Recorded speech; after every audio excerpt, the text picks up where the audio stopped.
ನಾನ್ ನಿಜವಾಗ್ಲೂ ನಿನ್ನ ಪ್ರೀತಿಸ್ತಾ ಇದ್ದಿದ್ರೆ ಈಗ್ಲೂ ನಿನ್ ಜೊತೆ ಮಾತಾಡೋ ಅವಶ್ಯಕತೆ ಇರ್ತಿರ್ಲಿಲ್ಲ. ಪ್ರತಿ ಸಾರಿ ನಾನ್ ಫೋನ್ ಮಾಡ್ದಾಗ್ಲೆಲ್ಲ ಬೇಗ ಪಿಕ್ ಮಾಡ್ಲಿಲ್ಲ ಅಂತ, ಮೆಸೇಜ್ಗೆ ರಿಪ್ಲೈ ಮಾಡಿಲ್ಲ ಅಂತ, ನಾನ್ ಹೇಳಿರೋ ಟೈಮ್ಗೆ ಸರಿಯಾಗಿ ಬಂದಿಲ್ಲ ಅಂತ, ಹೀಗೆ ಪ್ರತಿ ವಿಷಯಕ್ಕೂ ಹರ್ಟ್ ಮಾಡಿ ನಿನ್ ಫ್ರೀಡಮ್ ಕಿತ್ಕೊಳ್ಳಕ್ಕೆ ನನ್ಗೆ ಯಾವ ರೈಟ್ಸು ಇಲ್ಲ. ನಿನ್ ಲೈಫ್ ನಿನ್ ಇಷ್ಟ. ನಿನ್ ಲೈಫ್ ಅಲ್ಲಿ ನಿನಗಿಷ್ಟ ಇಲ್ದೇ ಇರೋರು ಯಾರಾದ್ರೂ ಬಂದ್ರೆ ನಾನ್ ಫೈಟ್ ಮಾಡಬಲ್ಲೆ. ಅದೇ ನೀನೇ ಇಷ್ಟಪಟ್ಟು ಇನ್ನೊಬ್ಬರ ಲೈಫ್ ಅಲ್ಲಿ ಎಂಟ್ರಿ ಕೊಟ್ರೆ ಅದನ್ನ ಡಿಸ್ಟರ್ಬ್ ಮಾಡಕ್ ನಾನ್ ಯಾರು?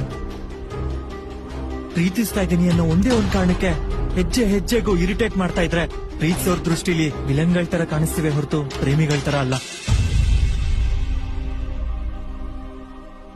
ನಾವು ತಾಜ್ ಮಹಲ್ನ ಪ್ರೀತಿಸಿದ್ರೆ ಅದ್ ನಮ್ಮನ್ನ ತಿರುಗಿ ಪ್ರೀತಿಸಲ್ಲ. ಯಾಕಂದ್ರೆ ಅದಕ್ಕೆ ಪ್ರಾಣ ಮತ್ತೆ ಮನ್ಸು ಎರಡೂ ಇಲ್ಲ. ಅದೇ ಒಂದ್ ಹುಡುಗ ನಿಜವಾಗ್ಲೂ ಒಂದ್ ಹುಡುಗಿನ ಪ್ರೀತಿಸಿದ್ರೆ ಅವ್ನ್ ಪ್ರೀತಿ ನಿಜವಾಗ್ಲೂ ಅವಳಿಗೆ ಇಷ್ಟ ಆದ್ರೆ ತಿರುಗಿ ಅವನ್ನ ಲವ್ ಮಾಡೇ ಮಾಡ್ತಾಳೆ. ಯಾಕಂದ್ರೆ ಜೀವ ಮನ್ಸು ಇಲ್ದೇ ಇರೋ ತಾಜ್ ಮಹಲ್ ಅಲ್ಲ,